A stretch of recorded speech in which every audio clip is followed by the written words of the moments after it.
प्यारी साध संगत जी, धन कृपाल जी, हम जो सत्संग आज श्रवण कर रहे हैं वो सत्संदेश में नवंबर 1974 में प्रकाशित हुआ था।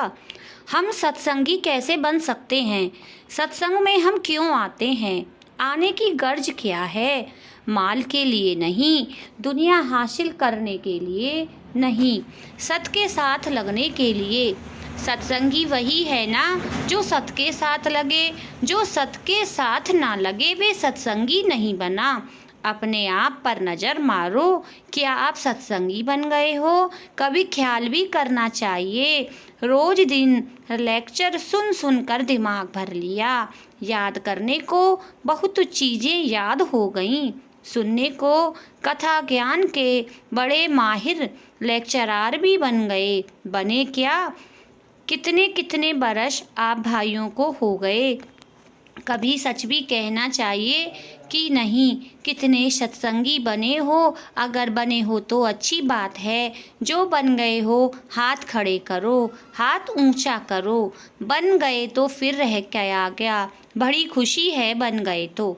आपको मालूम ही होगा, गोपी चंद की माता ने अपने लड़के को उपदेश दिया था त्याग का। कहते हैं, जननी जने तो भक्त जने, के दाता के शूर, नहीं तो जननी बांझ रहो, काहे गंवावे नूर। कितनी माताएं हैं जो अपने बच्चे को भक्त बनाना चाहती हैं, किन्होंने बनाया? मालदार बनाने के लिए, आल संतान बढ़ाने के लिए तो बहुतेरी लोरी भी देती हैं। क्यों? वही माता अपने बच्चे को सदोपदेश देती है जिसको सत का अनुभव है। मिसाल है, पिता पर पूत तुखम पर घोड़ा, बहुत नहीं तो थोड़ा थोड़ा। बात समझे। जब गोपी चंद गुरु के पास गया तो उसने कहा, पहले वही भीख मांग लाओ, लाज छोड़ो, पहले तो अपने घर जाओ भिक्षा मांगने। घर गया गोपी चंद, घर वालों ने जो देखा उठाकर दे दिया। हमारा अब क्या है? जब माता के पास गया तो उसने कहा, बच्चा देख, मैं तुझको उपदेश देती हूँ। 3 बातें कहीं जो धारण करने वाली हैं। पहली यह कि मजबूत किले में रहना, दूसरा बड़े नर्म नर्म बिछौनों पर सोना, और तीसरे अच्छे अच्छे पकवान लजीज खाने खाना। यही मौजें हैं, यही चीज़ें हैं। जब किसी अनुभवी पुरुष के पास जाते हो तो इनकी ज़रूरत पड़ती है। तो कहने लगा गोपी चंद, माता वहाँ जंगल में किले कहाँ होंगे? कहीं शेर होंगे, कहीं सांप होंगे। हमारी अक्ल तो यहीं तक जाती है ना, मगर इसका खास मतलब है। मजबूत किला कौन है? गुरु। पहले गुरु पर विश्वास हो, हमको है, कहने को सबको है। कितना अमल है उसके कहने पर। फिर उसके डायरेक्ट कांटेक्ट में रहें, उसकी रेडिएशन उसके मंडल में रहें, जहाँ आत्म रंग की किरणें प्रसारित होती हैं, उससे दूर ना रहें। पहली बात, कांस्टेंट गाइडेंस, पग पग पर मार्गदर्शन की जरूरत है। एक दिन में इंसान नहीं बनता। Every saint has his past and every sinner a future. जो आज संत है वह कभी हमारी तरह था, आज संत बन गया। हम नीच ते उत्तम भये, भाई हर की शरणाई, डूबदा पाथर काढ़ लिया, बड्डी बड़ी आई। अब सुनिए, बनने के लिए पहली शर्त, मजबूत किला। किला मजबूत ना हो तो फिर गुरु को समर्थ ना जानो तो, गुरु से ज़्यादा अक्ल रखते हो तो फिर कुछ सिखाने जाओगे ना, सीखने तो नहीं, या गुरु को गुलाम बनाने जाओगे, क्योंकि दोनों में एक ही होगा ना, या गुरु को रुपया देकर खरीदने जाओगे। पहली बात समझे। जो वह जाते हैं लोग वो कौन हैं? जो गुरु को समर्थ नहीं जानते, उसकी तालीम को जो हुक्म वह दे हम मानते नहीं। दूर रहने से, गुरु से दूर रहने से कई त्रुटियां आ जाती हैं। मन बड़ा अड़ियल है, खुदा को तो खातिर में नहीं लाता, तो पहली शर्त ये है, मजबूत किले में रहे तो भी सुरक्षित रहे, बड़ी गिरावटों से बच जाओगे। इसीलिए आपको पता है डायरी दी जाती है, हिदायत की गई, दिन में कई बार मिलो, 2 बार मिलो, 2 नहीं तो 1 बार मिलो, फिर हफ्ते में 2 बार मिलो, 15 दिनों में नहीं तो महीने में 1 बार मिलो। यहाँ तक कह दिया कबीर साहब ने कि साल में 1 बार ना मिले तो कनेक्शन ढीला पड़ जाता है। जो सत्संगी माफ़ करना बन गए तो अच्छी बात, जो नहीं बने उसका पहला कारण ये है कि हम सेल्फ सफिशिएंट, आत्मनिर्भर, जिन्हें गुरु की मदद की ज़रूरत नहीं है, हो जाते हैं कि हम बहुत कुछ जानते हैं। देखो, पहली बीमारी होती है हौमे, अहंकार की, मैं बहुत कुछ जानता हूँ। सेल्फ सफिशिएंट आदमी एक्टिंग, पोजिंग, दिखावा, स्वांग रचना करता है, होता नहीं है वह वास्तव में। वह कुछ जो बनता है अंदर और होता है, बाहर कुछ और होता है। हम दुनिया को धोखा दे सकते हैं, उसको धोखा नहीं दे सकते जो अंतर में बैठा है। मान बढ़ाई यह वह की कोई कीमत नहीं। तुम आलम विद्वान हो, फाजल चिंतक हो, लोगों को इम्प्रेस कर सकते हो, यह वह कोई कीमत नहीं है इन सब बातों की। जो अनुभवी पुरुष से कनेक्शन से ढीला पड़ गया वह बह गया। मैं आपको सही सही बातें कह रहा हूँ, जो बनते गए साथ लगे रहे, अनुभवी पुरुष के बनते रहे। जो ढीले पड़ गए, सेल्फ सफिशिएंसी, आत्मनिर्भरता, ये भावना कि हमें अब मार्गदर्शन या सहायता की ज़रूरत नहीं, वो बहने लग गई। फिर आप ही अपनी हालत को देखकर रोता भी है बाद में। याद रखो, मन बड़ा मजिस्ट्रेट है। तो पहली बात ये है कि कांटेक्ट में रहो, गुरु के संपर्क में रहो। वह गुरु क्या कहेगा यही कि मेरा कहना मानो, मेरी आज्ञा से बाहर ना जाओ। तो इसलिए कहा, if you love me keep my commandments. अगर मुझसे प्यार करते हो तो मेरा कहना मानो। जो कहना नहीं मानते कभी कामयाब नहीं हो सकते। कहना मानने की बात मिलने हो गई ना, 6 महीने साल ना मिले गुरु से तो फिर यही है, जैसे ही सोबत वैसा रंग, जैसे रंग चढ़े हुओं की सोबत संगति वैसे हो गए। गुरु होता कौन है ये पता है, वह जिस्म नहीं होता है, यही भूल है। कौन देखता है? हम समझते हैं वे हमारे हर एक कर्म को देखता है, टेंडेंसी को, वृत्ति को कि हम कहाँ जा रहे हैं देखता है। बड्डी बड़ियाई बुझे सब भाव, उसको धोखा नहीं दे सकते, हम अपने आप को धोखा देते हैं। तो पहली बात आप समझे, कांटेक्ट में रहो, गुरु के मंडल में रहो, उसकी संगति करो निरंतर। वह कहता है डायरी रखो, अपना जीवन साफ करो। जिस सोहबत संगति से विकार बढ़े उसको तुम सच के मुतलाशी खोजी हो। कोई अच्छा कहे या बुरा कहे, कोई भला कहो या बुरा कहो, हम तन दीनों हैं डार, ये गुरु अर्जुन साहब फरमाते हैं। तो पहली बात है कि गुरु की समर्था पर एतवार हो। दूसरे, उसके कांटेक्ट में रहो। फिर कुछ करता हुआ भी कहते हैं उसके सिर पर कोई है। तो मजबूत किला मालूम हो गया। कुंवारी लड़की का मजबूत किला कौन है? माता पिता का घर। आत्मा का प्रभु से विशाल मिलन होना है तो गुरु के घर जाकर दुनिया में कोई अच्छा कहे या बुरा कहे है। दूसरे, नर्म नर्म गदेलों पर सोना, गद्दे बिछाकर सिरहाने 4-4 रखकर, वहाँ तो पत्थर होंगे। फिर महापुरुष जो बात कहते हैं उसका कुछ मतलब होता है, जाहिरा देखने में कुछ और होता है।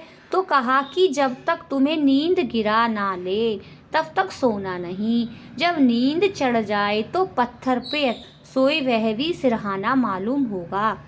हम आशायस आराम ढूंढते हैं, ये समझाने के लिए हाफिज साहब कहते हैं, ई कारे रिंदाने बलाकश बाशत, ये रिंदो मनमौजी मस्तों का काम है, जो मौत को गले लगाते हैं, जो आराम तलब और आलायश पसंद हैं, सुख सुविधाएं ढूंढते हैं जीवन में, उनसे भक्ति कब बनती है।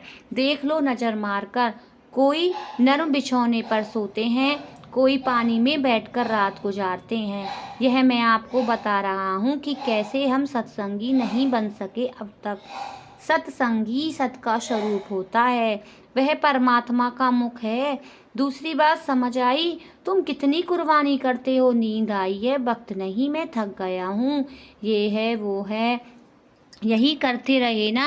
सीधी सादी बात थी कि 2-2.5 घंटे वक्त दो। 2-2.5 घंटे वक्त नहीं दे सके, बाकी किले की मजबूती रहे। जैसी सोहबत वैसा रंग, नेकों की सोहबत तुम्हें नेकी देगी। सोहबते साल है तुरा शाल है कुनंद, सोहबते ताला तुरा ताला कुनंद। नेकों की सज्जन पुरुषों की सोहबत संगति तुम्हें नेक बना देगी, और बुरों की सोहबत बुरा। कामी की सोहबत में तुम कामी हो जाओगे, दुनियादार की सोहबत में बिजनेसमैन व्यापारी हो जाओगे। आलिमों विद्वानों की सोहबत तुम्हें आलिम बना देगी। तो जैसी सोहबत वैसा रंग। तो किसी काम में कामयाबी हासिल करने के लिए बड़ी भारी ज़रूरत है इस बात की। ऐसे ही महात्मा नहीं बन जाता। न पहलवान एक दिन में बना, न आलम एक दिन में बना कि बन गए। गुरु अमरदास साहब कहते हैं, हम नीच ते उत्तम भये सतगुरु की शरणाई, कि कभी हम भी तुम्हारी तरह थे, इंद्रियों की घाट पर विचरने वाले, अब उत्तम पदवी को पा गए हैं। गुरु अमरदास साहब का जीवन क्या था आपको पता है? हर साल पगड़ी मिलती थी, पगड़ी पर पगड़ी बांधते जाते थे। क्यों साहब? इतिहास आता है ना आपको। पगड़ी सिर से उतारनी नहीं, ये दात है गुरु की। उनके शब्द पढ़ो, हाँ सतगुरु देहा। गुरु रामदास जी कहते हैं, सतगुरु को देख देख कर मैं नशे में जा रहा हूँ। तन मन होए निहाल जागुर बेखा सांवड़े, जैसे शराबी को शराब प्याले में छलकती हुई देखकर नशा चढ़ता है, उसके सतगुरु के पास जाने वालों को वैसा उभार मिलता है। वह गुरु कुछ देता है तभी लोग उसके पास जाते हैं। हम जाकर भी खाली रह जाते हैं। क्यों? कभी आज्ञा का पालन नहीं करते। हम दुनिया को धोखा दे सकते हैं, उसको धोखा नहीं दे सकते जो अंदर बैठा है। बड़ी शाह बात है। जब ऐसी अवस्था होगी, उसके दिल से दिल को राह होगी, पर्दा माया का हटेगा और हकीकत नजर आएगी। कोई काम करने की जरूरत नहीं। इसके अलावा आलम विद्वान कौन बनता है? जो आज्ञा का पालन करता है, पढ़ता है। पहलवान कौन बनता है? जो सारी रात जागकर पहलवानी करता है सर्दियों में। मुझे याद है, गूंगा पहलवान था लाहौर का, लंगोट बांधकर सारी सारी रात कसरत करता था नदी किनारे। जो भक्त बने हैं रातें जाग जाग कर बने हैं, जो आलम बने हैं जाग जाग कर बने हैं। अरे चोरों ने कुछ पाया है, वह भी जाग जाग कर पाया है। आराम और आसायश ढूंढने वालों को कभी कोई चीज़ नहीं मिलेगी। हम खुदा ख्वाही ओ हम दुनियाए दूँ, ई ख्यालस्तो मुहालस्तो जुनून। हम ये चाहें कि परमात्मा को भी पालें और दुनियावी हाथ से ना जाने पाए, तो ये असंभव है। ऐसी बात सोचना पागलपन है। मानुष जन्म मिला है ना, यहाँ आते हो सत्संगी बनने के लिए, तो ये चीज़ें हो तो कहाँ से कहाँ पहुँच जाओ। तीसरे, अच्छे अच्छे लजीज स्वादिष्ट खाने खाना। तो कहा गोपी चंद ने माता से, वहाँ तो सूखी रोटी मिलेगी, कभी मिलेगी कभी नहीं मिलेगी। तो मतलब यह है कि ज़बरदस्त भूख लगने पर खाना खाओ, सूखी रोटी जो मिलेगी वो भी लजीज मालूम होगी। तो 3 साधन हैं जो माता ने अपने बच्चे को कामयाब होने के लिए दिए। जिस माता ने चाहा मेरा बच्चा भक्त बने, कितनी माताएं हैं जो अपने बच्चे को भक्त बनाना चाहती हैं। ये बच्चा मेरा अफसर बनेगा, डिप्टी कमिश्नर बनेगा, लाट बनेगा, ये बनेगा, वो बनेगा। यही संस्कार दिन रात मन में बिठाते हो और क्या, या भक्त पैदा करो या दाता पैदा करो जो गरीबों की रक्षा करे। नहीं तो जननी बांझ रहो, काहे गवावे नूर। मानुष जन्म विषय विकारों को भोगने के लिए नहीं। याद रखो, राइट अंडरस्टैंडिंग, सही नजरी सुमति पाओ। गुरु के पास तुम सही नजरी विवेक को पाने के लिए आते हो। सही नजरी क्या है? मानुष जन्म सबसे ऊंचा दर्जा रखता है और इसमें मानुष जन्म में बड़ा काम है प्रभु को पाना। हर एक समाज में यही आदर्श है। मानुष जन्म को पाने के लिए देवी देवता भी तरस रहे हैं। जिस देही को सिमरे देव, सो देही बज हर की सेव। हमने क्या फ़ायदा उठाया इससे? तो 3 बातें हैं, तीनों में एक बात लगातार याद रहे। पहले, गुरु पर एतवार विश्वास हो, उसकी समर्थता पर, पहली बात। दूसरे, कांटेक्ट संपर्क में, संगति में रहें, उसके दायरे में रहें। उसके बाद दिल को राह बनाएं, आज्ञा का पालन करें। उस्ताद को कौन सा लड़का पसंद होगा ये बताओ। मैंने अपनी क्लास में देखा, मेरा कायदा था जनरल स्टडी करने का, पाठ्यक्रम के अतिरिक्त दूसरी किताबें पढ़ने का।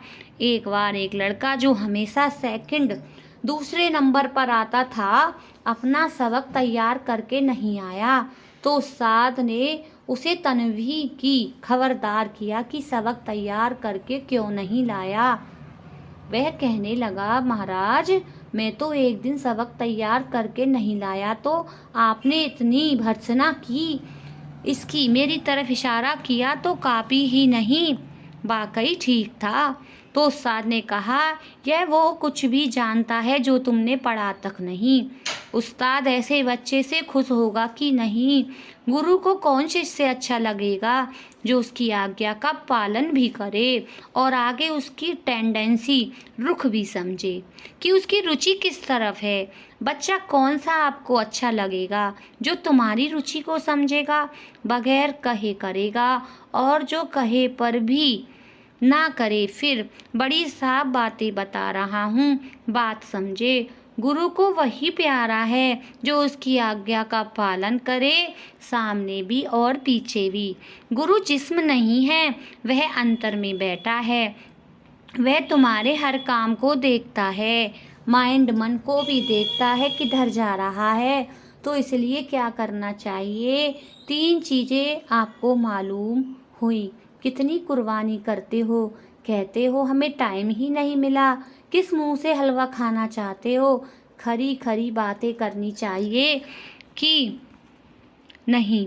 क्यों साहब, अगर बनना चाहते हो तो ज़रूर बनोगे।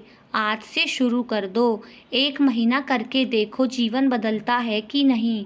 गुरु का उपदेश क्या है? पूरे गुरु का सुन उपदेश, पार ब्रह्म निकट कर पे। वह देखता है तुम्हारे हर एक एक्शन, काम को। फिर ये बातें ज़रूरी हैं कि उसकी गुरु की लगातार याद रहे, कांटेक्ट रहे। याद से कांटेक्ट बनता है ना, याद से पानी मिलता है पौधों को। बूटा लग जाए और उसको पानी ना दो तो सड़ जाएगा कि नहीं? तो कांस्टेंट रिमेम्बरेंस, लगातार याद जो है ना, यही ज़रूरी चीज़ है। एक दिन में सत्संगी नहीं बनता। बड़ी शाप बात है। मैं खुद बैकग्राउंड पुरहुले संस्कारों की पृष्ठभूमि थी। पहले ये अलहदा बात रही, all are in the make. हर एक इंसान बन रहा है जिनकी बैकग्राउंड भूमि पुरवले संस्कारों की नहीं है, यहीं से शुरू होती है। उनसे बैकग्राउंड वाला आगे निकल जाता है, वो पीछे रह जाता है। काम सबको प्यारा है, चमड़ा प्यारा नहीं। सो आज्ञा का पालन करो। महमूद बादशाह का नौकर था।